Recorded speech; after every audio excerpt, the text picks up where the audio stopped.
கரூர் தலைமை தபால் நிலையம் முன்பு கல் இயக்க நல சங்கம் சார்பில் கல் இயக்க ஒருங்கிணைப்பாளர் நல்லசாமி தலைமையில் தென்னை பனையை காக்க வலியுறுத்தி கவன ஈர்ப்பு ஆர்ப்பாட்டம் நடைபெற்றது. இந்த ஆர்ப்பாட்டத்தில் கல் இயக்க நலசங்க தலைவர் பாலசுப்ரமணியன், மாநில துணைத் தலைவர் சண்முக சுந்தரம் உள்ளிட்டோர் கலந்து கொண்டு தங்களது கோரிக்கைகளை வலியுறுத்தி கோஷங்களை எழுப்பினர். புதுச்சேரியில் ஃப்ரைட் ரைஸ் சாப்பிட்டு செல்போன் பேசியபடி இளைஞர் உயிரிழந்த சம்பவம் அதிர்ச்சியை ஏற்படுத்தியுள்ளது.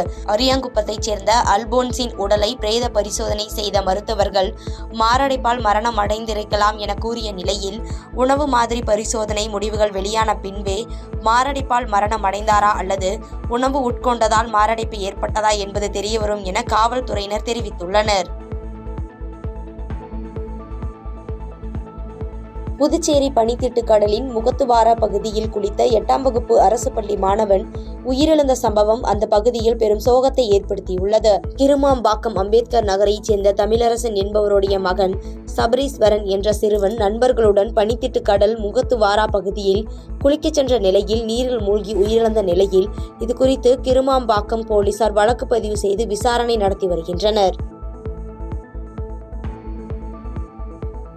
புதுச்சேரி லாஸ்பேட்டை அருகே பேட்டரி இருசக்கர வாகன விற்பனை கடையின் வாசலில் பழுது பார்க்க நிறுத்தி வைக்கப்பட்டிருந்த 2 லட்சம் ரூபாய் மதிப்பிலான 6 பேட்டரி வாகனங்கள் திடீரென தீப்பிடித்து எரிந்ததால் பரபரப்பு ஏற்பட்டது.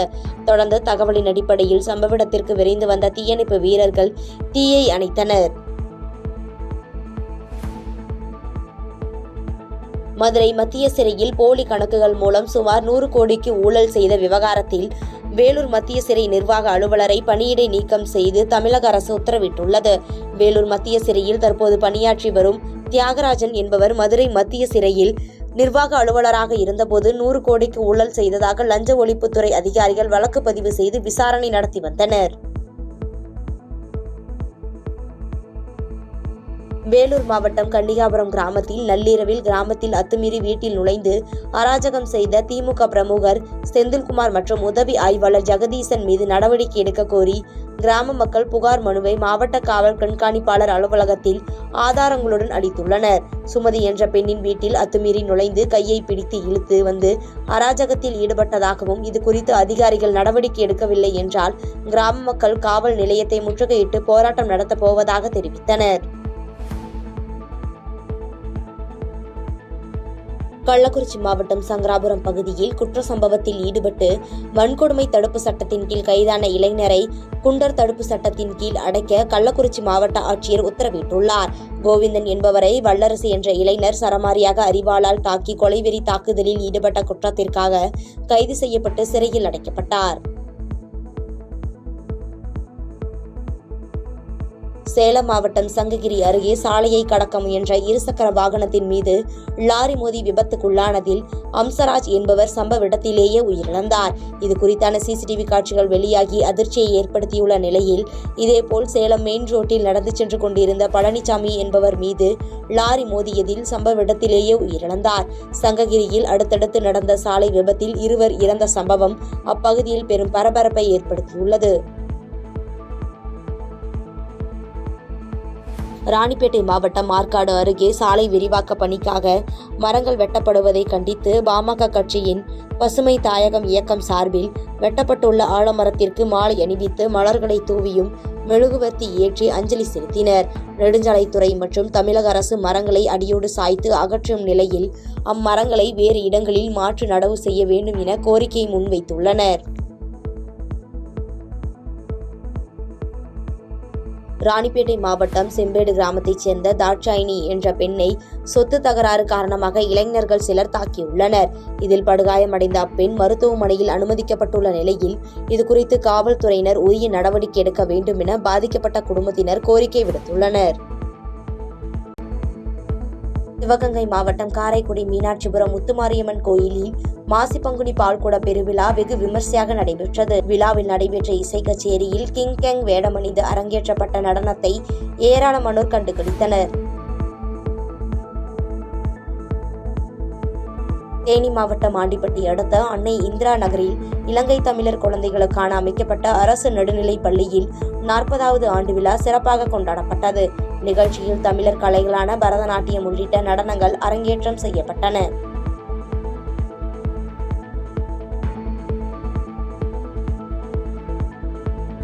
தேனி மாவட்டம் பெரியகுளத்தில் முதல் போக நெல் சாகுபடி நல்ல விளைச்சல் அடைந்ததால் அறுவடை பணிகளில் விவசாயிகள் தீவிரமாக ஈடுபட்டுள்ளனர். மேலும் உரிய நேரத்தில் வடகிழக்கு பருவமழை பெய்ததால் நடப்பாண்டு மகசூல் அதிகரித்துள்ளதாகவும் விவசாயிகள் மகிழ்ச்சி தெரிவித்துள்ளனர். நாமக்கல் மாவட்டம் பரமத்தி வேலூர் கபிலர்மலை அடுத்த சோழசிராமணியில் அதிமுக சார்பில் தெருமுனை பிரச்சாரம் நடைபெற்றது. இக்கூட்டத்தில் சிறப்பு அழைப்பாளராக கலந்து கொண்ட அதிமுக முன்னாள் அமைச்சர் தங்கமணி, திமுக ஆட்சியில் தமிழ்நாட்டில் கொலைகள் நடைபெறாத நாட்களே இல்லை எனவும் விமர்சித்தார்.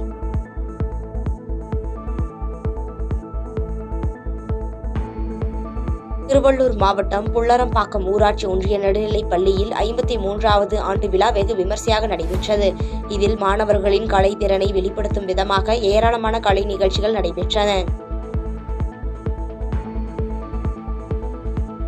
திருவள்ளூர் மாவட்டம் பெரியபாளையம் அடுத்த பனையஞ்சேரி அரசு நடுநிலைப் பள்ளியின் ஆண்டு விழாவில் ஊர் கிராம மக்கள் உதவிகளை வழங்கினர். மாணவர்களின் கல்விக்கு தேவையான பொருட்களை கிராம மக்கள் சீராக வழங்கிய சம்பவம் நெகிழ்ச்சியை ஏற்படுத்தியுள்ளது.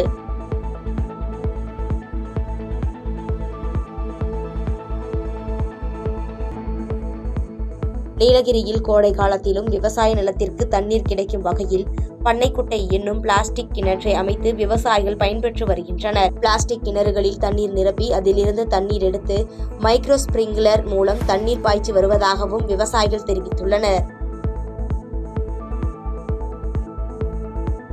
நீலகிரி மாவட்டம் குன்னூர் அருகே நான்சர்ச் எஸ்டேட் பகுதியில் மின்கம்பத்தில் ஏறி தேன் எடுக்க சென்ற கரடி மின்சாரம் தாக்கி பரிதாபமாக உயிரிழந்தது. சம்பவ இடத்திற்கு சென்று கரடியின் உடலை மீட்ட வனத்துறையினர் விசாரணை மேற்கொண்டு வருகின்றனர்.